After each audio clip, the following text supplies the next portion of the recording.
Bam. Bam, we're live.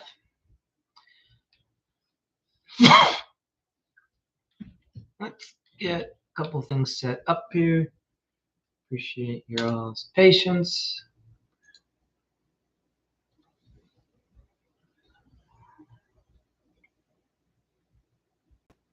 Get everybody started.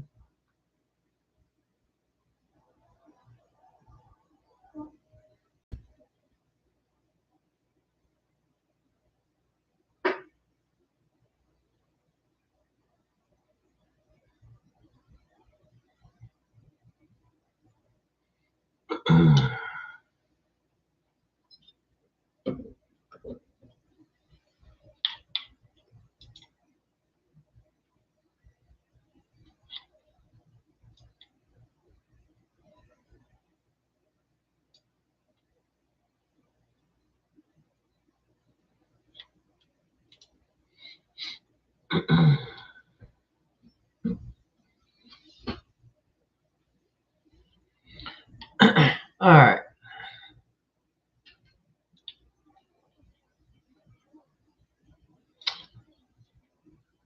Share my screen.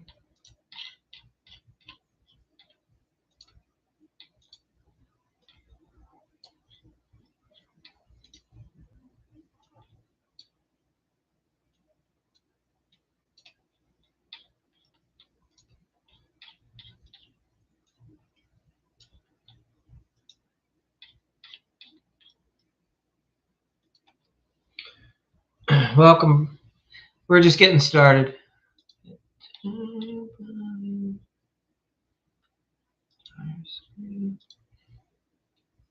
All right. So if you're new, welcome. We're going to go for about 10 minutes. I'll give you some insight on what we found over the years worked with making our crews loyal. And at any time, feel free to ask any questions. Be sure to let us know where you're from. And it's all around remodeling and making business wins. I don't care what your skill set is, what level you're at. This industry, anyone can win, but not everyone will, because most people just won't put the time in. That's all. You don't have to be that smart. You just have to be dedicated. All right. So, and some people don't like hearing that. Anyhow. All right. So let's go. So in the beginning, I struggled with hiring people because I thought people were like myself. I thought everyone wanted to work hard and do a good job, and most people don't. Most people just want to have a job. They just want to get paid. They want to be able to party. And they want a roof over their head, and they like to complain that they're not being handed more things and given more things. That's the basic human condition, right? And in the trades, unfortunately, a lot of people were told if you were bad at school or bad at this, you should get into the trades. So you end up having a lot of people with attention disorders that get into the trades because there's teachers are idiots and they tell kids, oh, you'll never go to college, whatever. No, some of the smartest people get into the trades, right? People just don't like to be sitting on their butt. There's very creative people get into the trades. But you have to find them and you have to work with them on your team to make them work well with you. All right, so let's break all this down. Welcome. If you're new, just let me know where you're from. Ask questions at any time. I put notes up on the YouTube. So if you go to remodelingacademy.com, you can, or just Google the Remodeling Academy. You can find our YouTube channel under workshops. All the lives are there. At this point, there's over 100. Imagine what I've done. Over 20 years, I've taken every single thing that you need to grow and run a successful remodeling business, and I've put them into like 10 to 12-minute clips.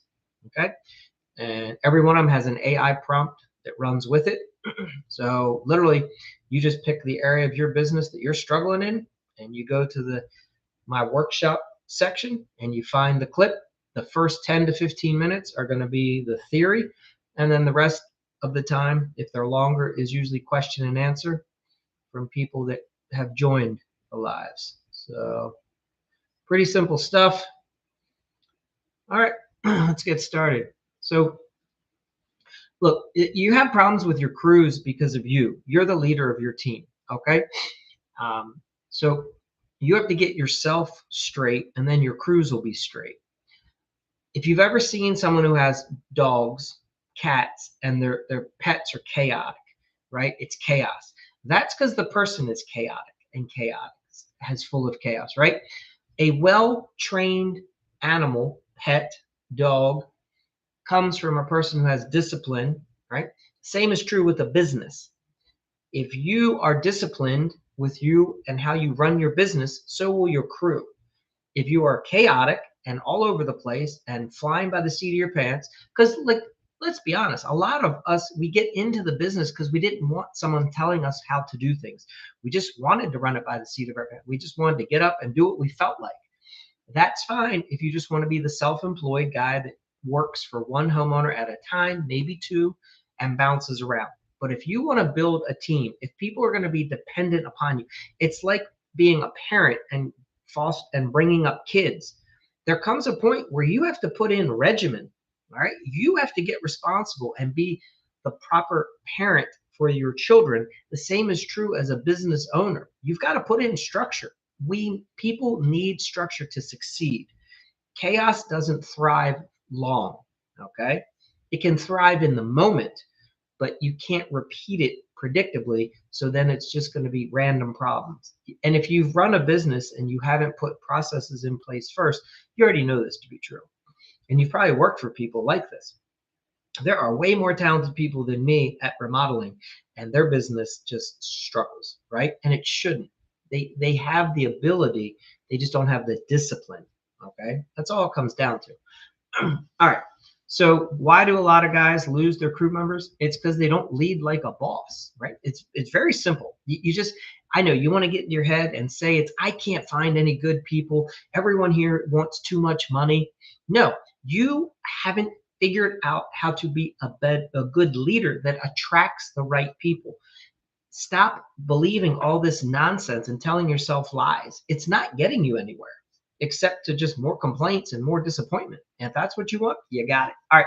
So your team works much harder and is in much more unison when they see you leading with a proper system. Okay. Or they just disappear for the next good offer. I've watched people jump from one company to another. I've been able to go out and grab people from other companies and bring them to mine or to a company that I'm working with. I'm like, we need to scale your company. We have to go to your competition and grab them and bring them over here because we're going to be a better team and a better fit for them. This works anywhere when you set up the proper foundation. All right. Great leadership isn't about barking orders and being the biggest guy or the best carpenter. It's about becoming the kind of person that will inspire the guys under you. If I offer you the opportunity to come be the most amazing carpenter in the town, most guys want that. And who else is offering that to them? If I say to you, hey, come join our team, we're going to set you up the nicest vehicle, all the top tools. We do the best projects. You want a brag book to put on your Instagram account? Work with us because those are the type of clients that we land. Most guys that are top notch, that's what they're looking for. What they don't want is you to say, well, I really struggle to land jobs. And most of my customers beat me up on price. I haven't made profit in like a year. And it's tough out there. I don't know if I can pay you enough this year. How much are you asking? You want 70,000? I don't think I can pay that. Do you see the difference? Who wants to go work for that? No, you got to change your mindset. And I know it sounds challenging right now in the moment because you watch and you see all the guys around you struggling and you think, well, that's just the way it is. No, it's not. There's good people doing great things all across the country right now. And you can be you should be one of them. All right. Especially if you've watched any of my videos. All right. So look, most other industries spend billions of dollars a year on leadership and development, right? The average CEO of a company went and got lots of independent training to elevate their skill set. They started here, they went and learned this skill, then they learned that business skill. They're building their business tool belt, right? Their business acumen. Most remodeling contractors, when I asked them, hey, what was the last time you went and got some education? A lot of guys, it's high school. They haven't taken a course, sat down with like their local NARI association, learned how to do proper project management, hired, done a strategy session with some other remodeling person that's a marketing specialist, whatever. Like if you're not educating yourself, you almost don't deserve to have a successful business, okay? Because you're not building the skills that the CEO, the leader, the boss needs. Now, this is why most tradesmen bounce from company to company. All right. And this is why turnover gets high, because guys that are good are looking for good bosses to work for. All right. Give me 1 second. And welcome. If you're new, just let me know where you're from. Hey, Jayon. Hey, you got that guide? I see. So I saw you replied back to Reese. So hopefully all that is good. Like I said, my suggestion to you is to tailor it a little bit towards plumbing. Awesome. All right, welcome. All right, so look, so as the leader of your company, right, whether you just have a couple guys or you want to build a big team, you set the tone. When you grow, your team grows. You should be setting up, like, if you're a business owner, 1 week a year minimum should be you doing professional personal development. You should either be traveling out of state, signing up for some sort of a online course that you're not actually working in the field, but you are doing something on Zoom. You're getting a recording that you're watching, some sort of a series. You're on the phone with some sort of a strategy session. Maybe you're in sort of a mastermind. That's it. Minimum, you should be doing this once a week. So remodeling does a disservice. So I at one time had my contractor's license, home inspector's license, real estate license in my state, because all these things intermingled, and it helped me grow all the aspects of the business and set up multiple companies, right? All the other licenses, other than the home improvement license, they require continuing education. I would have to go and sign up for conferences. I would have to attend like a weekend for the home inspector. I would have to do like 40 hours to keep my real estate license. Most contractors have to do nothing to keep their license. It's a shame. Now, I am not at all saying that the government should mandate how we get our license and all these other things.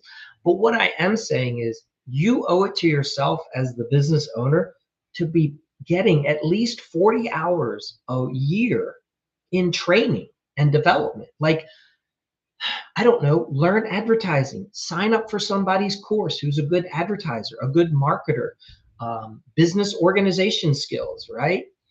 Leadership skills, selling skills, you name it, accounting, whatever you're lacking, right? We all have our own set of skills, and the skills that we have currently have allowed us to elevate to where we are in life.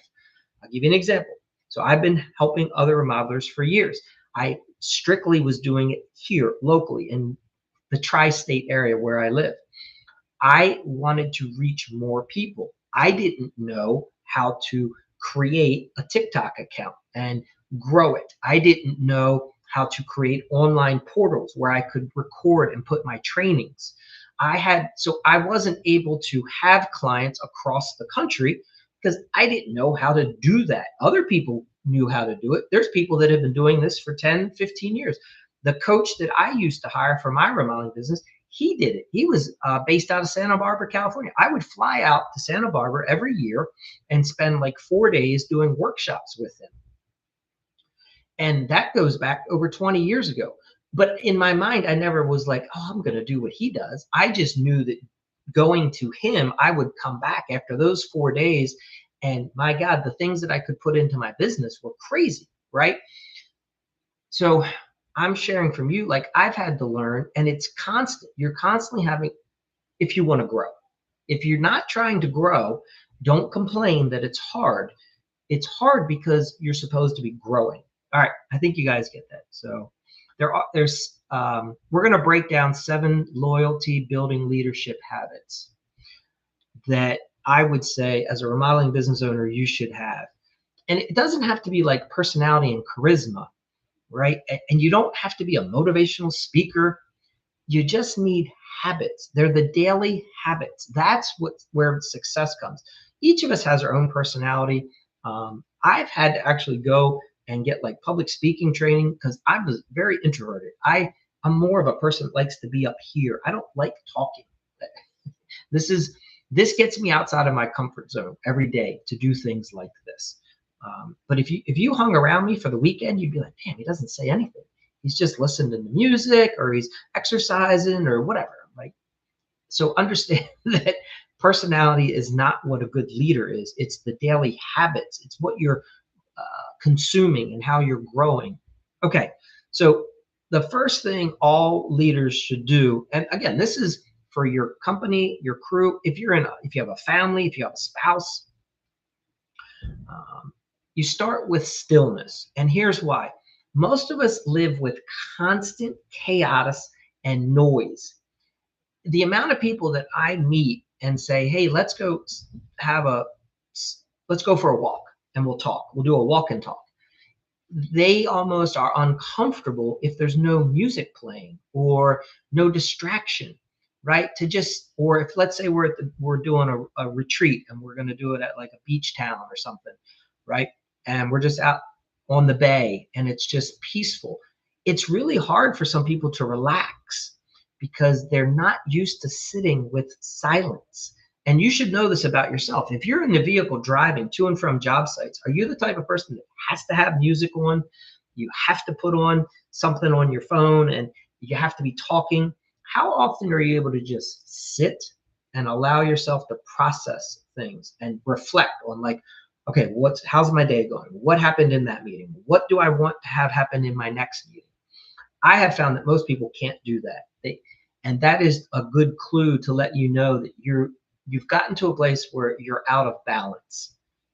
You should be able to sit for 15 minutes in silence and just allow thoughts to come through and relax. Let your breathing calm down. Let your shoulders drop, right? Put the phone down, flip it over, turn it off so that you're not checking it like, oh, I'm getting a message. All right. This helps reset your like nervous system all together.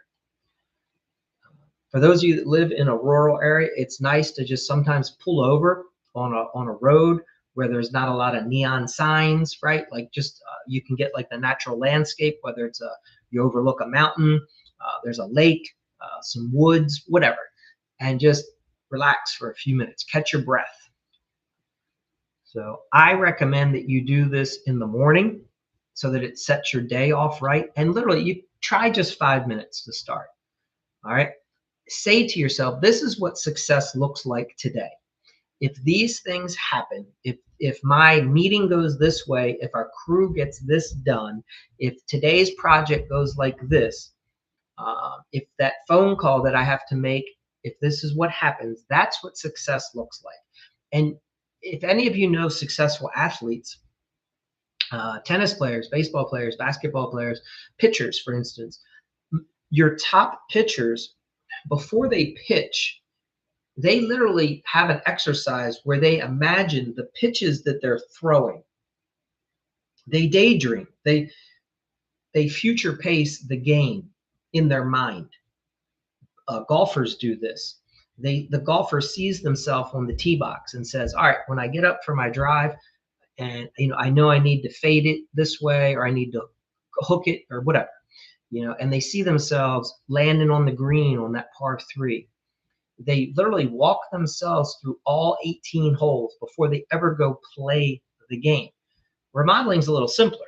You're not going to spend hours doing this, but just take a few minutes and say to yourself, I need this to happen on the phone call for it to be a success, right?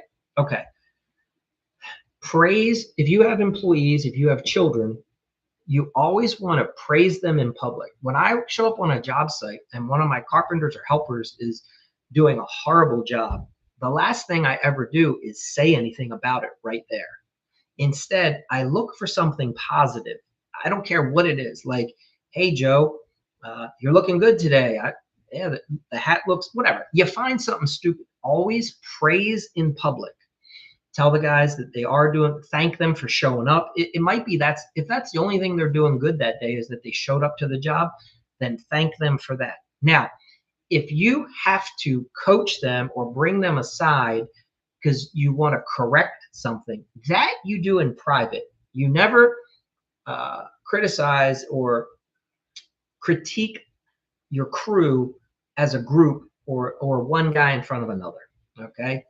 You bring the guy, and it's the same with kids. Like if you have more than one child, or if you're out in public, you pull your child aside and you just say, hey, Johnny, I want to talk to you for a second. And you come over and say, when you were doing this and you're doing that, you don't yell at them in public. That's what a default parent who's emotionally out of control does. So you might see that, and you see other parents do this all day long. Like if you have if you have kids in sporting events and you go to a sporting event, my God, the parents are out of control, right? It's like, get a grip, dude. Like get some emotional discipline. Let the kid just play. You weren't a great athlete. Stop putting your dreams and desires and disappointments onto your children. That's what's happening in the moment when you're at these events watching these parents go ballistic because their 7-year-old who's not even left-footed can't kick a soccer ball with their left foot. You know what I mean? Anyway, that's their disappointment in their life coming out, and they're shaming their kids. You see where I'm going with all this. All right. So how do we close the loop?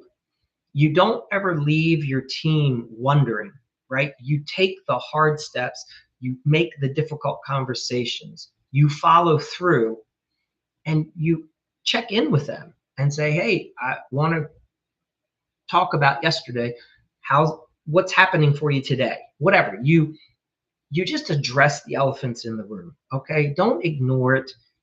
And even if you've had to have hard conversations with them, be the leader.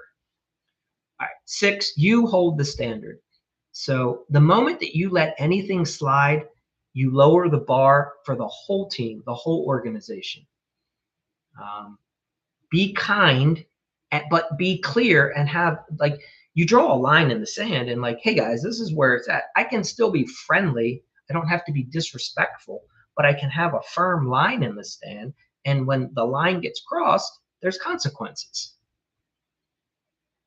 And then invest in their growth. Just like you should be getting training for yourself on how to elevate your business skills, your personal development. Like, let's say you're like, I'm not the best communicator. I'm really not in touch with my emotion. I get frazzled sometimes. You should maybe learn some like control and like learn how to be a better leader, right? You should be investing in some training for your team. So what we like to do is lead carpenters get twice a month, we'll do a breakfast with the lead carpenters, and we'll spend about maybe 45 minutes. And we just learn a new skill, some kind of languaging tricks, little things that they can use for how they can communicate with the guys that they're managing, how they can diffuse situations with subs, how they can be more empathetic to the homeowners' neuroses and all the problems that homeowners have when you're remodeling, right? So you do a little skill development with your crew, maybe twice a month. If you have like lower guys that are just like helpers, maybe you do that once a month, once a quarter.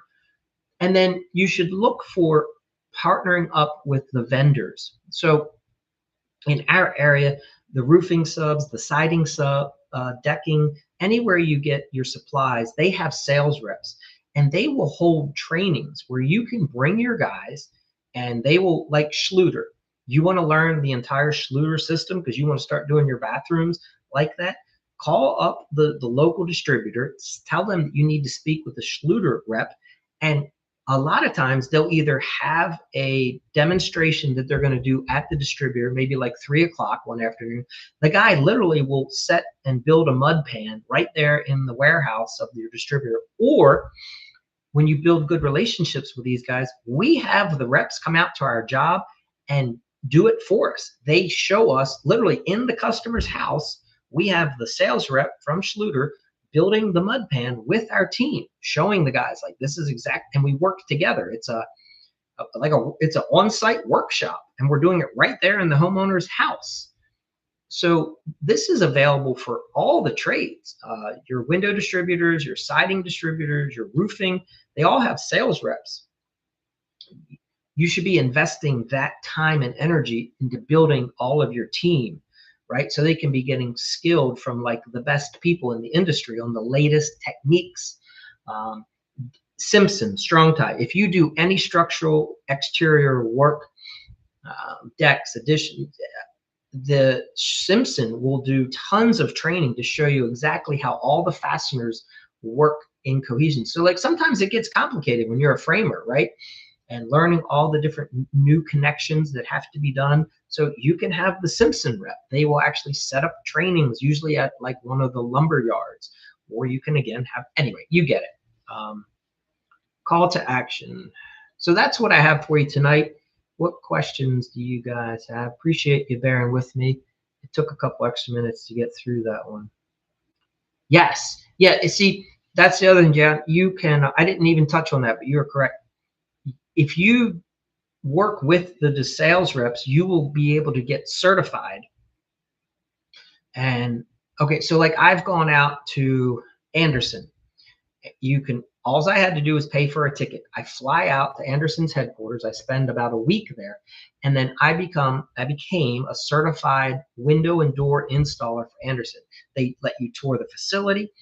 They have you come in every morning, and they have a workshop where they teach you all the things about Anderson windows and doors. And then in the other side of the classroom, you do installs. You practice installing doors and windows. They have wall assemblies, they're called, with different substrates, hardy plank siding, vinyl siding, whatever, brick, and you learn all the proper flashing techniques that work with their products. And when you complete this entire workshop, you become certified. They send you a little badge, you get a certificate, you get listed on their website. This is huge to go and explain to customers like, hey, like we understand Anderson. This is how you get away from selling cheap products. You explain to the homeowner, like, listen, we're certified with Anderson. Okay. So we're not going to be wanting to order your windows from the big box store. I suggest we look at getting like Pella or Anderson because that's where we're certified. And because of that, we can give this type of a warranty. You're going to be guaranteed that you're going to get all the energy savings that you're looking for, right? And I always explain to homeowners, there's nothing worse than having a cheap product cheaply installed because now you're losing on both fronts, right? The installation is just as important as the product, sometimes more important. So make sure you're dealing with a certified installer.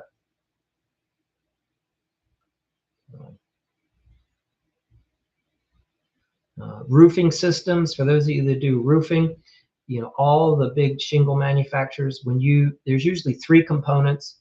So if you use like their starter strip, their ice and water shield, or their underlayment and their shingle, then you can get the full certification and warranty on the roof shingles. Where if you don't, like if you try to cheap out because you want to buy the generic underlayment or the generic starter strips, so sometimes you're like, why are we trying to save, let's say the job's $10,000. Why are we trying to save $150, and then void the warranty? Like, it's stupid. I don't know, in my opinion, it's much better to and explain to the homeowner, say, Mr. and Ms. Smith, we could make the job less, but then you're not going to get the warranty. Are you sure that's what you want us to do? You want us to order the generic stuff? Like, I mean, we can do it. And that's what these other guys are doing. That's why they're cheaper. But, in my opinion, when you're looking at like, let's say it's a $10,000 job, $2,000 extra is not a lot. Like, you have to look at them and say, are you sure you want to cheap out on that? That's been my experience.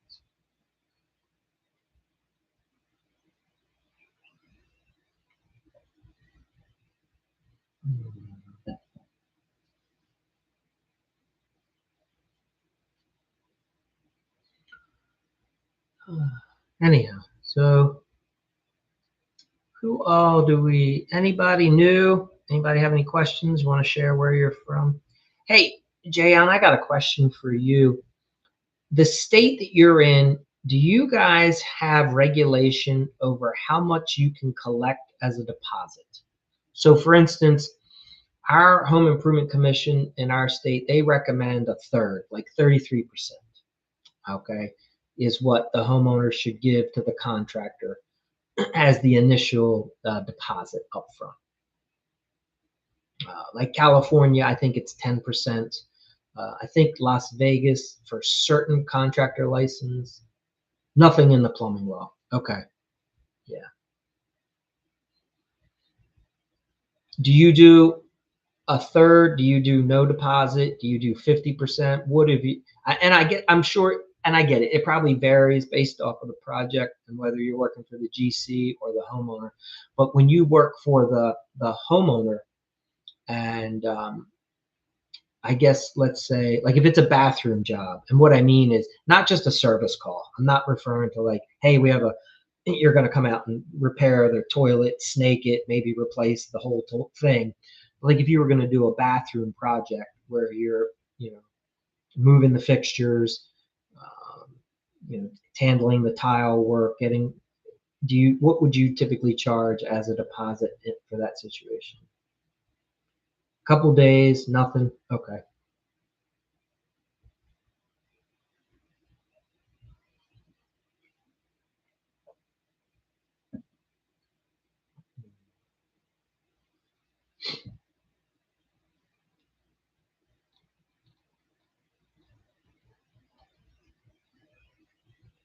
$20 to $30 on a big job. Yeah. Okay.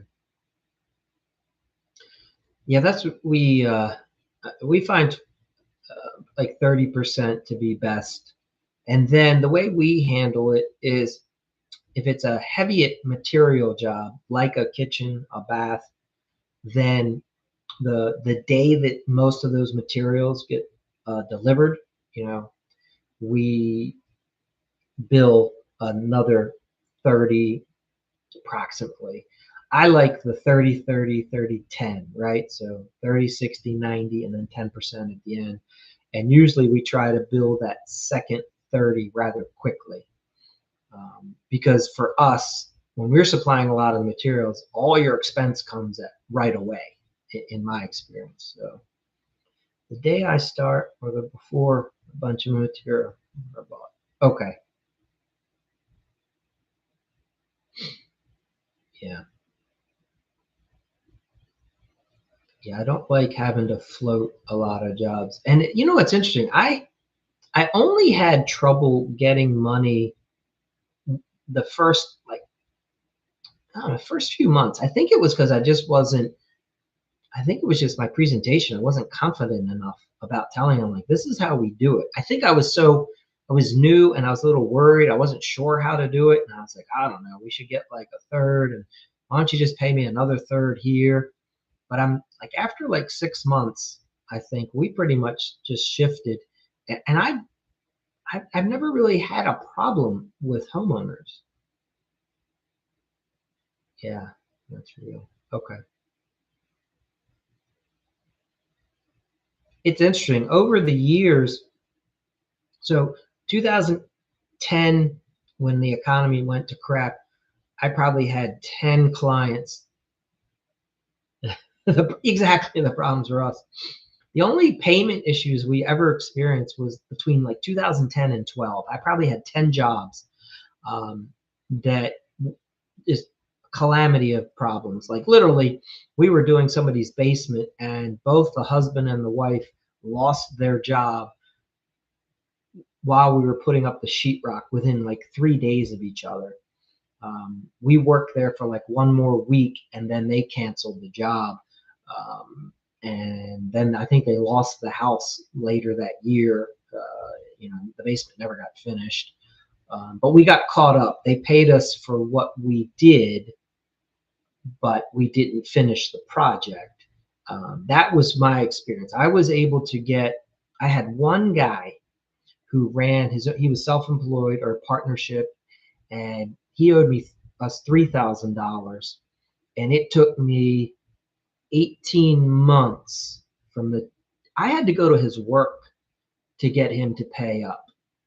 Um, yeah, like we completed the project at his house, and he just kept telling me, yeah, I'm going to pay you. Yeah, I'm going to pay. I had known the guy for 3 years. I was involved in a networking group with him, and I get it. I know him and his wife were having severe financial problems during that time. He was a small business owner himself. He was being crushed, but that doesn't mean you can't pay your bills.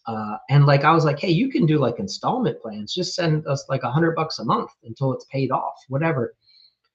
But it was funny. I actually had to go to his business and just park the truck, get out, say, hey, how's it going? Yeah.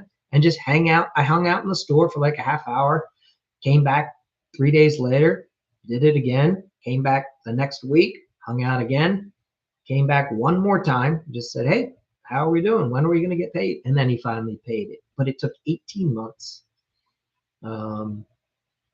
So, but part of what I think helped us is, like I said, we never let the payments get too far one way or the other. You know what I mean? So I think guys that don't get paid often, unfortunately they don't collect. They leave too much money out there, and then when the thing goes bad, it gets hard. If you're only leaving 10% at the end, that's generally easy to collect. I think that's been my experience. So yeah. I don't know. Some people think we're going to go through another economic shift here with the way things are going in the economy right now. My state, Maryland, foreclosures are running rampant right now.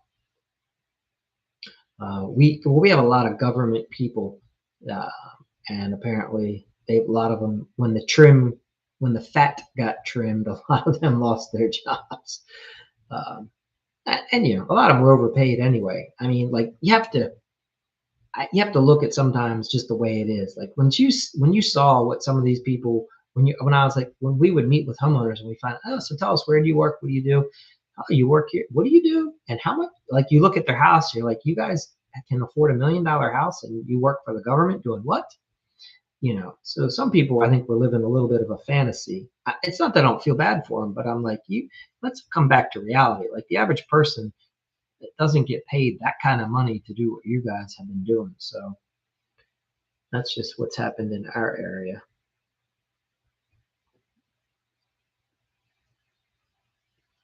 But a lot of businesses, people are still doing well. What else is going on? You guys have any other questions about growing as a leader, or I don't know. Like for me, I've had to do, I had trouble sleeping a lot when I was running my remodeling business in the first few years. I had to learn how to, like I talked about that the other night, Jan, like learn to clear my mind, put on some meditation, because I'm the type of person that lives up here a lot, so it would be crazy. But to get the stress to drop, it takes you have to do a daily practice is what I look at it.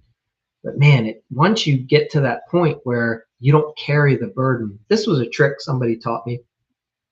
He was actually my strategy coach for years. Where I parked my vehicle. So we had 2 driveways, and I would park my work truck on the other side so that our regular cars could come in and out all the time. And that would cause me to come across the porch a different way. And the discipline, this is a funny story, I think. There was a gutter. And what I would do is I would tap the gutter, and that let me know, like, you don't bring any work problems past the gutter. When you can have all the work problems you want. So where I'm going with this is I could be on the phone with a client, with one of the employees, a vendor, and I could be pulling up the driveway to the house. And once the vehicle is parked, I could still be in a dispute or frustrated, concerned, whatever. But once I got out of the vehicle, I could still be doing it. But if I walked past that gutter, I would tap the gutter and that was it. Work problems were shut down. I now walk in and have the family happy, like, hey guys, how's everybody doing? It's good to see. Yeah, what's for dinner? What needs to be done around the house? How are things? Right? Like you have to leave your work problems there. You and it's hard when you're self-employed. I feel for most guys because I think what most self-employed people do is they live with the problem 24/7, 7 days a week. They never get a break from it because there's in remodeling, you know this, in construction, there's always a problem to be solved. That's the nature of the business. So if you're the type of person that's like, well, I just want to have all the problems solved, then I'll relax. Like you're never going to relax because you're never going to have all the problems solved. Like it's the nature of the business. But you have to almost tell yourself, whoa, whoa, whoa, wait a minute. I need to come up with a way to pause the problem. I don't have to have the solution. I don't have to have it fixed, but I need to just stop thinking about it, worrying about it, and just, every day you have to get a break. That's been my experience. So there's there's different ways to manage that. Some people say as soon as I get past that stop sign, and turn onto my street, that's it. I'm done. Work is over. Now I'm going to focus on, being at home and whatever that looks like for you. So, all right.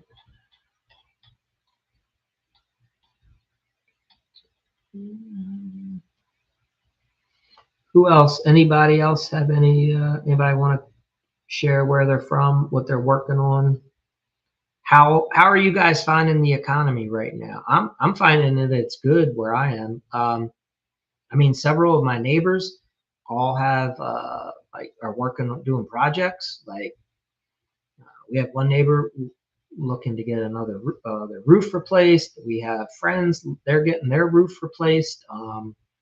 Another friend's doing their kitchen. Like I don't, I'm not finding that the economy is bad. I don't know. I'd be curious what you guys. I mean, I feel like when I go on some of the Facebook groups, people are like, I can't get a job, and everybody's. I don't know. I'm not finding that to be true where I am. So I'm curious what you guys are finding where you are.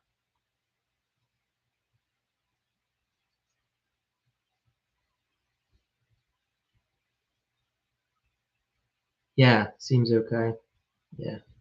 I think it's a lot of it has to do with where you are up here, right? Like for some people, I think they really are struggling to find a job because I think they run around with the attitude, oh, it's horrible. I can't find a job anywhere. It's that defeated attitude that they run around. I don't know, but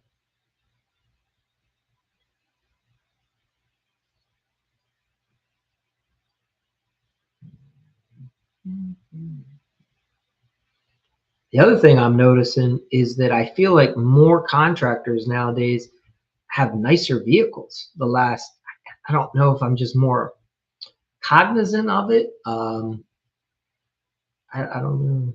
There's always people ready to. Yeah, I would agree with that, Jayon. There's always you just have to know where to look, right? Like might be in the wrong neighborhood. I don't know. We have it's a little controversial where I live.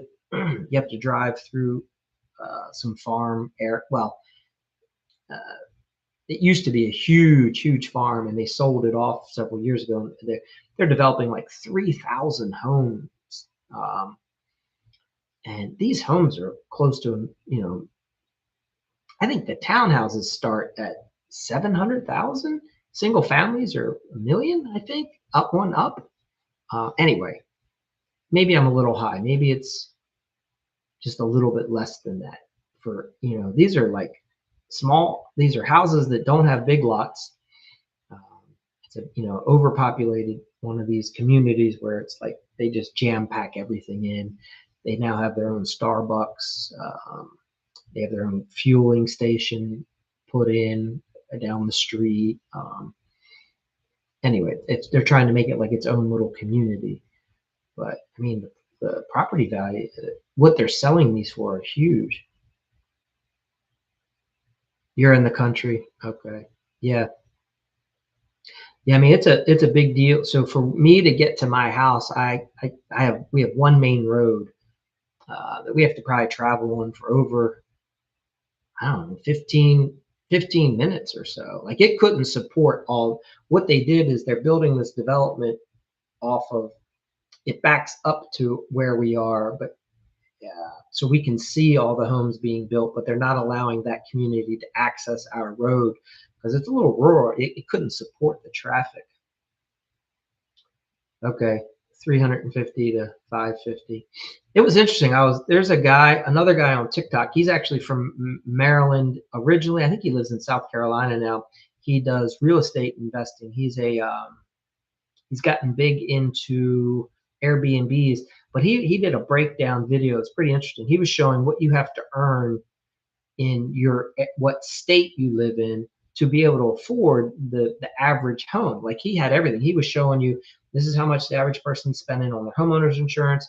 This is their average cost of utilities, groceries, their car insurance. And Maryland was a terrible state. Hawaii is the most expensive, obviously. West Virginia was the absolute cheapest. Maryland was in the top 10 of the most expensive.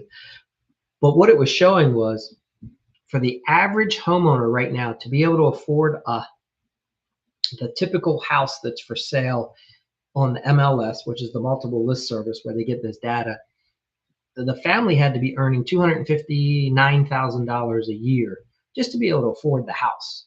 So I thought that was fairly interesting. I didn't think it would be that high, right? Because you always hear stories. Well, if I just make 60 to 100,000, I should be able to afford a house. Well, you can afford a house, but in like certain areas, you're not affording the house that you probably want.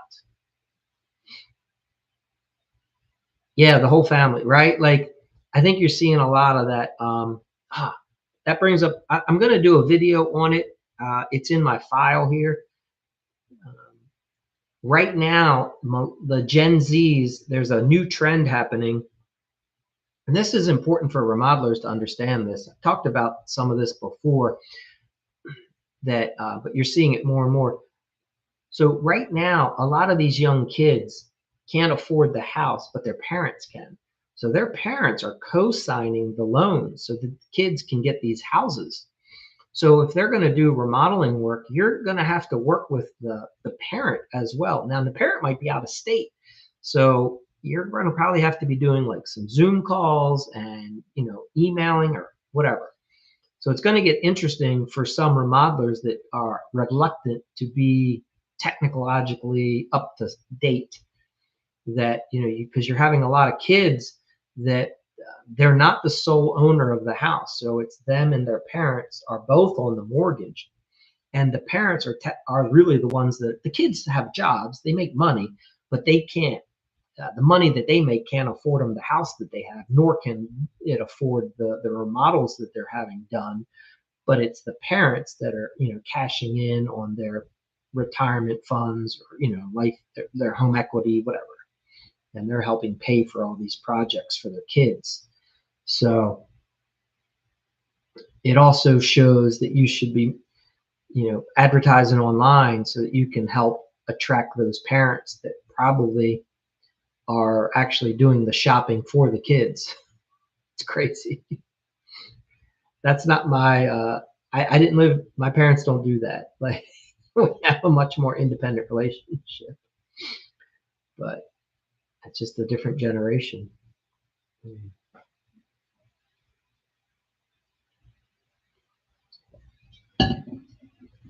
Yeah. No, and it's a whole new market, It's just different, but like you got to be aware of it. So I would tell you like that's a good market to go after right now. I think offering financing really would play well with those families because if let's say I'm in my 70s and I have a big retirement savings account, I don't want to cash it out right now. Let's say I'm going to do $100,000 remodel for my kid. I want to gift them this 100 grand. I would much rather finance it, get the interest free for 6 months to a year, and then slowly pull out, a little bit here, a little bit there, and make the payments so that my money can keep. Because like right now, if you have a retirement account, I think this year people are earning at least 12. My statement was showing over 12% for the last 12 months. I think I've been getting like a 13% return this year. So I'd gladly pay like a little bit of interest on a loan to keep my savings getting 12%. Now it doesn't earn 12% every year, but with the way things are going, that's what, anyway, this year's been a good year for some people, depending on how your fund is set up and how your savings are structured.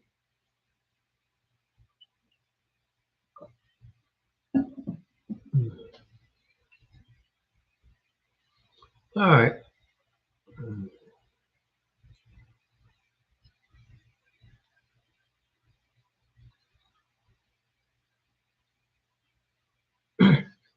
Some do, Jay, and some don't. Some have an initial fee up front. So I would tell you, you might want to look at one that I like is called Foundation.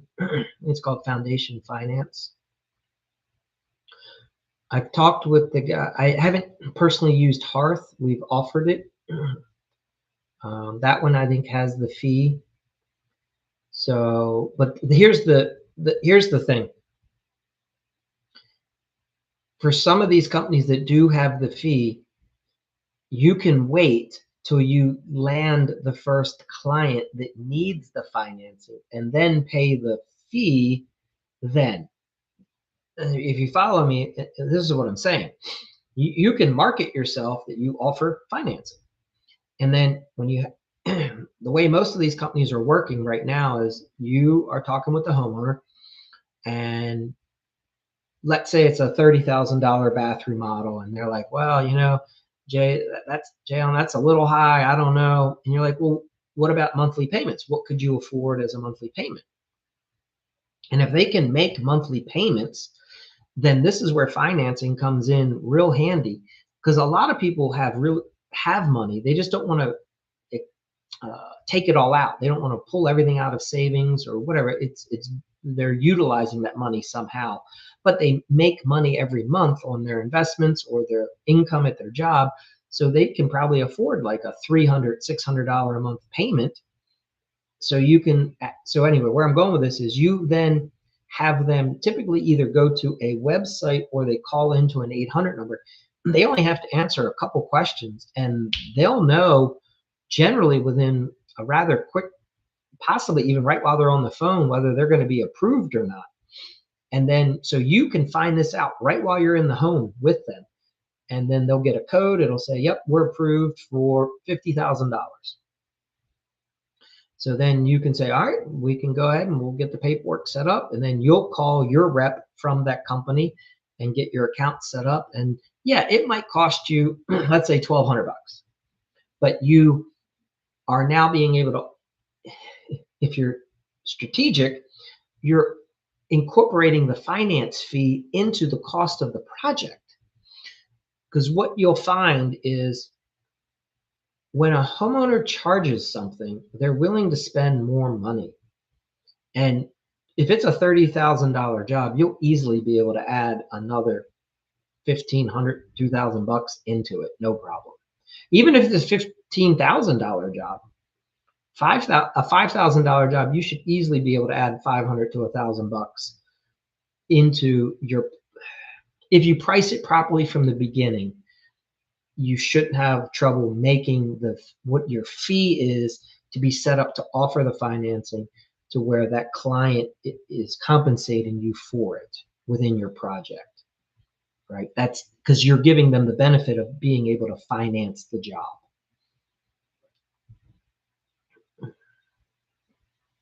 So I've done all different types of financing, and I'm never shocked. It just works. I mean, look, people, you gotta, and if I'm preaching to the choir, let me know. So if I'm following you, this is what I would suggest to you. I would suggest you start bidding your jobs by, you have to find benchmarks. Like if it's a $3,000 job, I would start adding $500, $750 on every job going forward. If it's a $15,000 job, I would start adding like another 10%, right? Minimum $1,500. I would just put it on top of the job. So I would go in with that number first. And then you do have a little bit of wiggle room, but what's nice is, and follow me for a minute, you never want to go up with a client. You just want to be able to go down, right? So then that's why I recommend, if you've seen a couple of videos, I talk about you should have 3 prices. You should say, hey, we can do a bare bones job here. It's going to cost this. We have like our preferred, I call it preferred service, right? Where we do it above code. It's better. It's better than average. It's preferred. And then we have our premier, right? So you give them 3 prices. And you should be able to add that fee in there. And then if the client is like, hey, Jan, I really want to work with you. You quoted us $15,750 for that bathroom. You know, we've gotten like 3 other quotes, and they're all reputable. And you sit down and you look at the numbers, and let's say they're all charging like $1,500 less than you, $2,000 less than you. And you're not going to finance it now. They're going to just pay you in cash or whatever, check. I mean, depending on how you want to negotiate with them, and you can discuss, well, if we make this adjust, I would never say you're just going to offer a discount. I would say to them, well, if we adjust this, if you let me schedule the job here, if you give me some time, if we can move it this way, blah, blah, blah. You come up with some other rationale. But what I'm getting at is, you should never lose a job, in my opinion, for like 10%. If you aren't able to convince the homeowner that the 10% is worth it, yeah. So does that make sense? I would already have the price in there. And if they need the financing and you're offering the financing, this is where I learned this. I used to sell windows and I didn't charge enough. No, it's a combination. Some subs, some W-2s. Depends on the job. When we first started selling windows, I wasn't charging nearly enough. I was like selling windows at $600 an opening, typically, right? The window itself was costing me maybe $100 to $150. I would typically pay $150 to get, it all installed, and the rest was the companies, right? And then one day I'm sitting down and I'm working with a homeowner, and they show me a quote. They're looking at spending $1,200 to $2,000 per opening for windows. And I was like, why am I only charging $600 when these other companies are charging $1,200 to $2,000? And the difference was they were offering financing. So the homeowner could spend $30,000, get all their windows, get no interest, free payments for 6 months, get all the energy savings. And that's what they were buying. So we got set up with financing, and literally within like a month, we almost tripled our price. And it was no big deal because we could offer financing now. It's crazy. So we just had to come out like, hey, this is the price for the window. And what we would do is, you learn to sell against your competition, right? Yeah, it really was. It was shocking how much more money we could make by offering the homeowner just a few more choices. And a lot of homeowners didn't want the financing. So we ended up being able to charge the higher price. I didn't have to discount it. What we did was offered like little bonuses. Like a lot of times we would give you a flat screen TV if you went with it. So if you're going to spend $30,000 with us on Windows, I'll give you a $500 flat screen TV, and we'll install it for you while we're doing the windows. I mean, do you see what I'm saying? Like, we would do things like that. Like we called it our football package. So, hey, if you buy our windows today, you're gonna get the bonus football package. What that means is we'll upgrade your TV for you, to a flat screen smart TV. We'll install it if you like, um, things like that. And so, like with your bath packages, if you're selling full on bath remodels, I would consider, like, if you're talking 20, 15,000, $25,000 jobs, you might want to consider having a gift that you offer to the client. It's you're follow me for a minute. You're still discounting the job by like $500 because you're giving them a gift. However, it comes across better from a marketing perspective to say, right now, if you hire us to do your bath, you're going to get our fall football package or our fall spa package. And maybe you give them his and her bathrobes and they get a basket with all kinds of lavender bubble bath things, bath salts. Like you might spend $250 on a really nice gift basket set that, because you're giving them the nice robes, right? And this is all part of if they purchase your bath. So when you're selling your bath projects, follow me, that's why you have the 3 tiers, because in your premier tier or your upper tier, they get the spa package. Anyway, it's something to consider that separates you out from your competition. And what ends up happening is certain homeowners, when they're talking, they're like, the wife is saying, I want that spa package. None of the other guys are offering us a spa package. They're just offering to do our bathroom. And all of a sudden, Jay Allen, you're doing the bathroom and giving them the spa package. And when they can't get, if they want it, what I'm saying is not, this isn't going to apply for everyone, but the homeowners that want the spa package, they're going to be like, behind the scenes, they're whispering to each other, we got to hire him because I want the spa package. Nobody else is giving that. So if you're doing decks, I recommend you give grills, like a nice Weber, like a $500 grill is what you should be offering to hey, if you buy and again, you have a bare bones deck package that you're competing with the lower guys. That doesn't get the grill. You don't get a free grill if you buy our cheap deck. But if you buy our Premier or our Elegance deck, yeah, maybe you give them a fire pit. If they buy the premium one, maybe they get a fire pit too, whatever. So that's how you start adding the value, and it's kind of like if you've ever watched people when they're ordering at a restaurants, and if it's the same thing. This is what all the fast food joints have learned. That's why they offer 3 sizes: small, medium, large.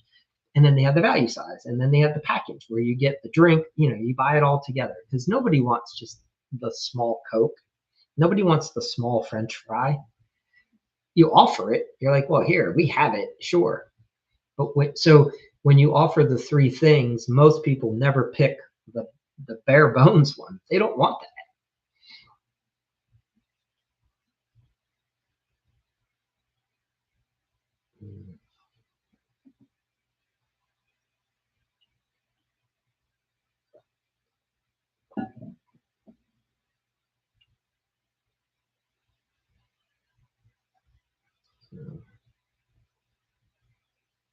Financing looks good. Yeah, I don't know. Hey, Tony, I don't know why your comment, I don't know why TikTok. So, guys, sometimes, please forgive me, you'll put in a comment and TikTok filters it, will not let me see it. If, yeah, I mean, if you're putting it in a positive sense, I used to be of the mindset when I first got started. So the way I lived my life, I didn't put things on credit cards. I didn't live that lifestyle. Like I only bought what I could afford, whatever. It is what it is. And when I would deal with homeowners, I, in my mind, said to myself, I only want to work with homeowners that can afford me, right? That was the stupid thing I would say. And what I was saying was, well, I don't want people that can't afford it to be buying it, right? And so I wanted them to pay us cash or check. And my wife at the time came to me and said, I've had like 5 people ask to pay with a credit card. Why aren't we taking credit cards? And I was like, because they can't afford it. She's like, you don't understand. She goes, they're getting rewards by putting it on a credit card. They're paying for trips. Like they totally can afford it. We're being stupid by not accepting credit cards. So we changed and we started accepting credit cards. Our sales in the next 6 months were crazy. Like I couldn't believe it. And I was like, I am the biggest idiot in the world. For 3 years, I've been running around not accepting credit cards, thinking like, you don't want to take credit cards. Those people are stupid, asinine, insane. And people that pay on the credit card, they would pay the price that we put down. They weren't nickel and diming. They weren't asking for extra discounts. They're like, all right, 15 grand, we're ready to go. Here you go. You'll take, because we advertised that we accepted credit cards. And then that's what got us into financing. And man, I'm telling you right now, if you want to sell higher end packages, and people will pay it when you offer them the financing, because follow me from it. The reason that people don't buy things is because they can't afford it. And so if you don't accept financing and you don't accept credit cards, then they can't typically afford you. But some other contractor can show up and say, well, what is it that you want? All right, can you afford $400 a month? Here you go. Put it on credit or finance it. And you're selling the jobs like crazy. And here's what happens. A lot of guys, this will really start rattling your cage. You have homeowners that never even call you because they know you don't offer financing or credit cards because you don't advertise it. It's not on your website. It's not on your flyers. It's not on your business card. So they're in their mind going, I'd like to hire that guy, Jayon. I'd like to hire it, but he doesn't take credit cards. He's just cash or check. So they don't even call you. And you just never even know about the job because they went online and they looked specifically. We would have homeowners call us, and my wife would take the phone call and they'd be like, I saw on your website that you guys accept credit cards and financing. Can you tell me which credit card specifically you accept? They were calling us specifically to charge the projects. That's how crazy it starts to get. What if they, Jayon, I haven't found that to be the case. I'm not sure what you have to help me understand. You mean like if you're going to write you could write 2 contracts on an option. I don't know. Like if you were doing the bathroom and the deck, maybe they only want to finance the bathroom and they want to pay. That's fine. You just write 2 contracts. I mean, you should have yeah, you would just write 2 contracts. One with the financing and one with the, so that way you can have the 2 separate terms. I haven't ever had that happen with someone who's charging it. Yeah, I've never. So we worked for. I had a guy. His dad was a real estate investor, a lawyer, and he inherited all his dad's properties. He inherited like 30 houses in my area. He didn't even live in the state, and he would call us up and ask us. He wanted to rehab all the houses and then sell them, and everything was done with a credit card. Every single house, like every single project.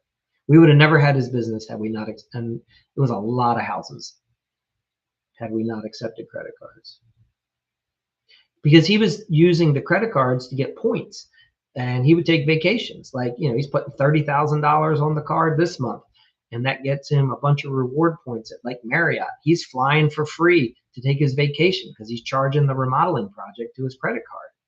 That he has the money, but he charges it, gets the points, takes the vacation, and then pays off the credit card. So he doesn't care about a lot of guys will be like, well, what about the 3%? I have to raise my prices. You just raise your prices across the board 3%. That's the new price.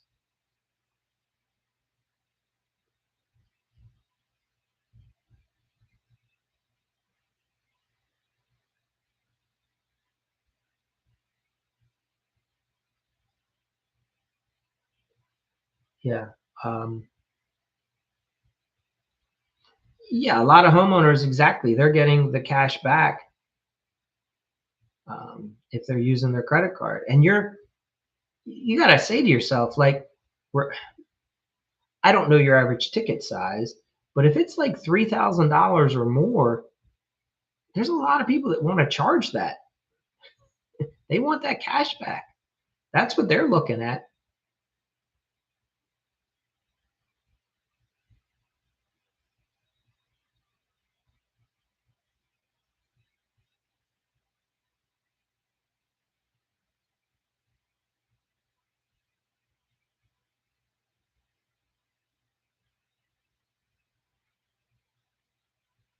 Right? Yeah, me too.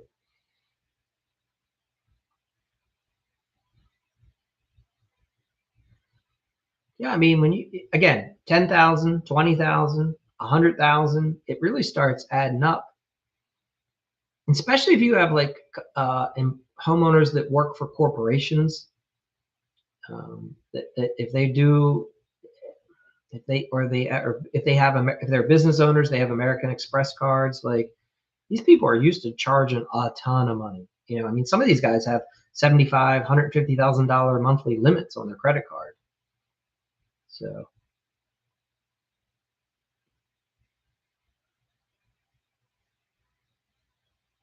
and some of them have multiple credit cards on top of it, and they get a lot of perks by putting all that on the credit card.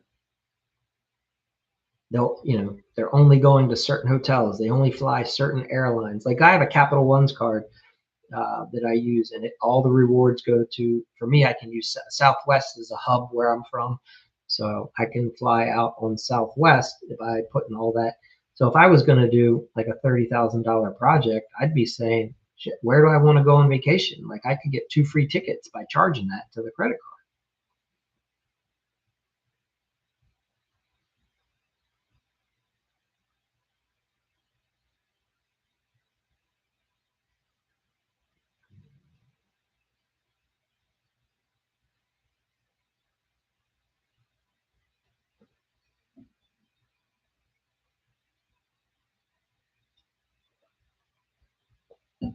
But yeah, if I would look at, so back to your original question, you should look up a company called Foundation Finance and Hearth would be the first two I would look at.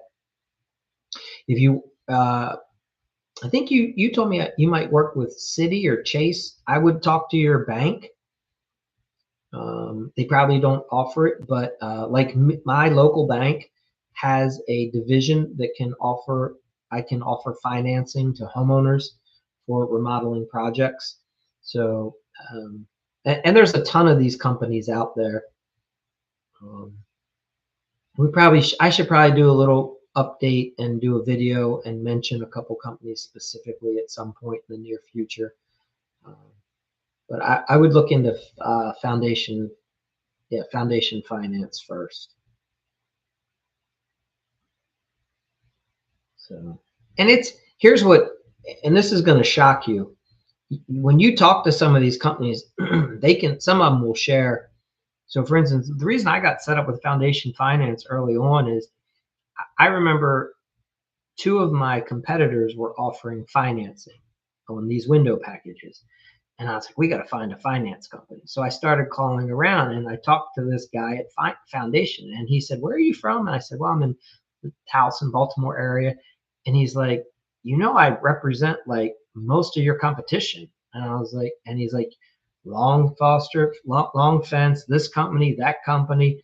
He named like 8 companies, and they all were getting financing through him for their customers. And that's when like the light bulb really was going off. I'm like, this is insane. Like, and these were all big companies that we were competing against, like 20, $30 million a year outfits. And you have to say to yourself, if they're doing this, they can't all be wrong. It can't be like nobody does it.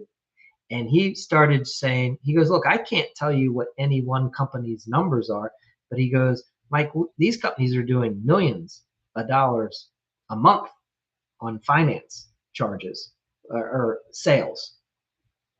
And he goes, some of them, their average ticket's like $3,000. He's like, it's not like they're all selling these huge projects, but they're selling payments. And so it starts to change the business model a little bit. When you're talking with a homeowner, I should do a video on it. Part of your sales presentation is sharing with the home, hey, how are you looking to pay for a project like this? Are you looking for the monthly payment, or are you looking, for the total cost investment? And some homeowners are going to say, nah, we want to know what the monthly payment's going to be because we plan to finance it. So then it just becomes a numbers game that way. You're just trying to work with them. What I'm getting at is, if you never ask the question, you never have the conversation. You'd be surprised.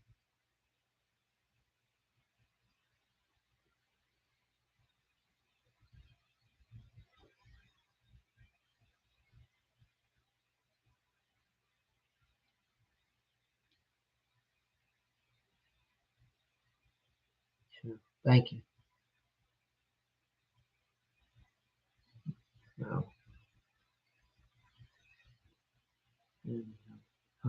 What else?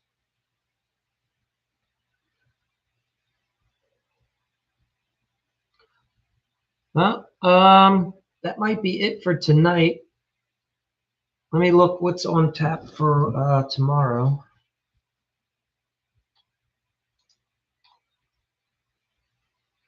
Yeah, so tomorrow we'll talk about how you can recognize and reward your top performers. So this is another one that gets really interesting. If you have a helper or two, when you start communicating positively to them, thanking them, and just the simple things, recognizing like, hey, I really appreciate how you show up 5 days a week.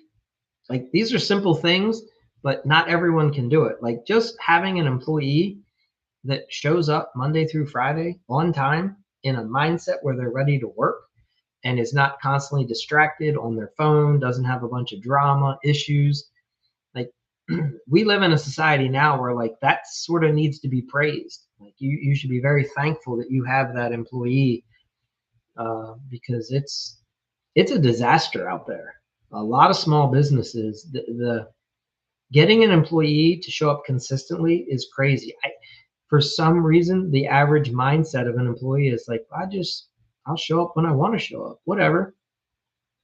It's a very laissez-faire, lackadaisical attitude that a lot of people have, and they just bounce around from job to job.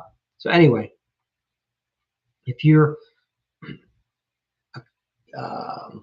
encouraging and giving them just like acknowledgement, say, hey, we really appreciate how you show up.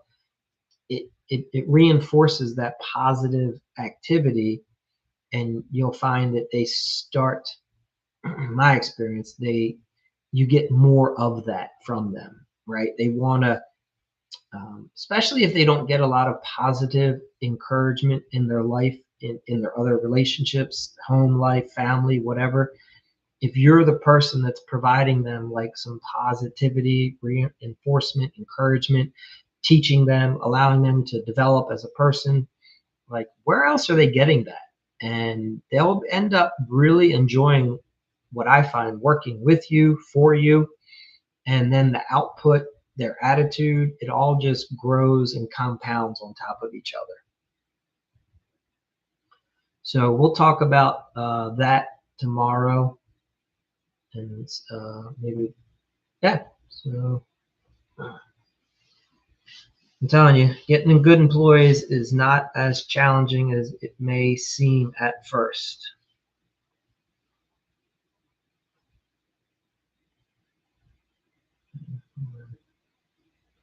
Yeah.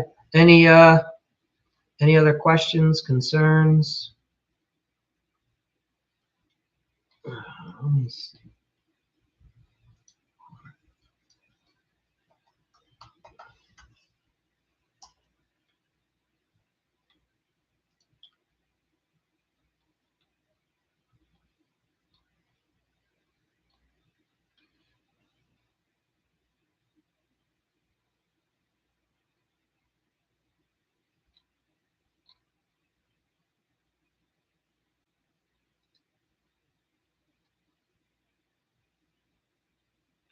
Yeah, we're good. We didn't. Thank you for asking, Jan. We didn't get any flooding. It has something to do with the high pressure systems, right? And the way, whatever, the storm flooded south of us, and obviously it flooded north of us, New Jersey. So like literally an hour from me, those beaches are getting like 2 or 3 feet, and obviously you see what's happening like down in the Carolinas. They're getting pretty much they're flooding too. But yeah, nah, it was good here. I think our tide was 1 to 2 feet above normal, which puts water in the yard. It does go above, and we have an older seawall, and from the 90s that needs to be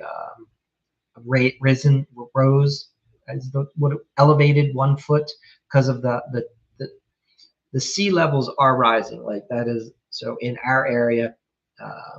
We need to raise our seawall 1 foot minimum. But no, so thank you for asking. We did not. We've had really bad wind, but no flooding. So just very windy.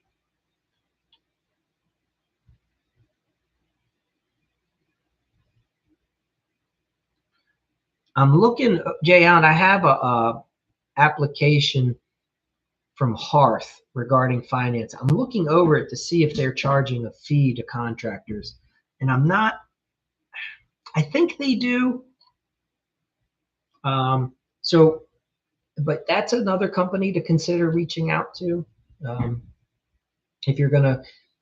And what I'm saying is, you would, if you consider offering the financing down the road, once you shift and go that route, most likely what you're going to find is you will have 2 or 3 clients take on the financing.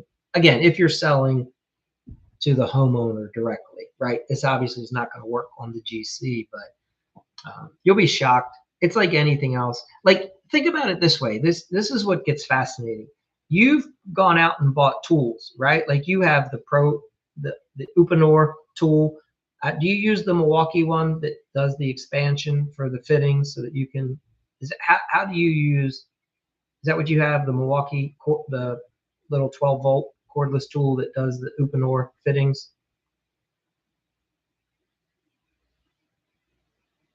Okay, you have the DeWalt. Perfect. So you bought that tool because you were anticipating using that product. And now when you sell jobs, you don't have to say to the homeowner, hey, I have this fancy tool. But in your mind, you're like, this is how I'm going to solve their supply line issue. I'm going to install this product because I now have this tool, right? You're still able to do plumbing if you don't have that tool, right? Like you could still run CPVC, most likely. You could run copper. Heck, you probably could. I don't think you could run galvanized anymore. You probably could if you had to. But so the same thing when you offer like financing. And here's what I'm saying is once you start, you have the tool because you've added it to your business toolkit. Okay, you can still run galvanized. All right. Once you have that financing tool in your business tool belt and you offer it to the homeowner, you'll find that in the course of the next few months or the year, several homeowners will take you up on it. You don't offer it now, so it doesn't seem like it's relevant, but it could be. That's so if you come across a finance company that you want to work with and they happen to charge that fee, I would tell you that most likely you'll be able to cover it the first year. And also ask yourself, have you lost? And look, if you've never lost a job because of financing, then okay. But like I know in my area that is happening to contractors. They are losing the higher end. Now the homeowner won't tell you that oh, I chose the other company over finance because they offered financing. But you'll lose projects, and sometimes you have to say to yourself, why did we lose it? Like it probably was something to do with that. You know what I mean? Because homeowners like to tell you that they found someone cheaper. And often, if you drive by their job site, and you'll be like, wait a minute, that contractor was way more expensive than we were. You know?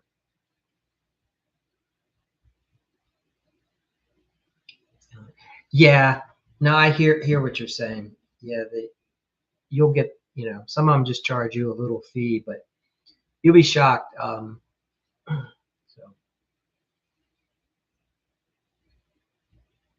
I'll keep a lookout also. Let me see if I come across any others that are not charging that fee, because they're out there. There's a ton of these companies. They're coming and going all the time. Yep. Yeah, just a little more. And also, when if you're at your plumbing supply house, getting anything, you could ask uh, them if they're familiar, because most likely a couple reps from some of these finance companies have reached out to them to say, hey, we'd like to offer your customers, you know, the plumbers, financing for their jobs. So they might have a good contact for your local market, because financing gets regulated by state. So like my state is a hard state for these finance companies to operate in. We don't necessarily have all the best options for financing, believe it or not. There's other states that the regulations are a lot more finance company friendly. So I can't offer those options here that other states people can offer all day long, which sometimes are better for the consumer. But that's regulated by the state.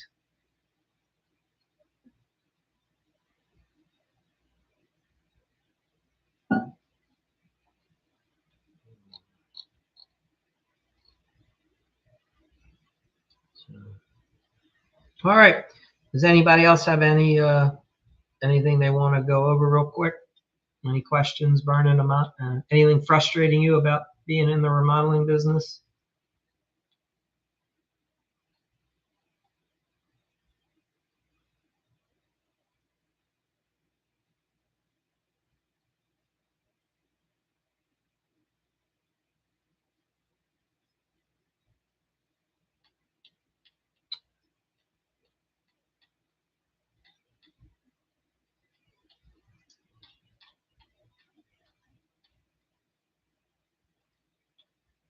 Very good. All right. Well, Jay Allen, thank you for the questions, participation. Hope we uncovered some good stuff. Everybody else, thanks for tuning in. If you guys have any questions, feel free to always reach out. And otherwise, we'll be back tomorrow. You guys have a good night. Thank you.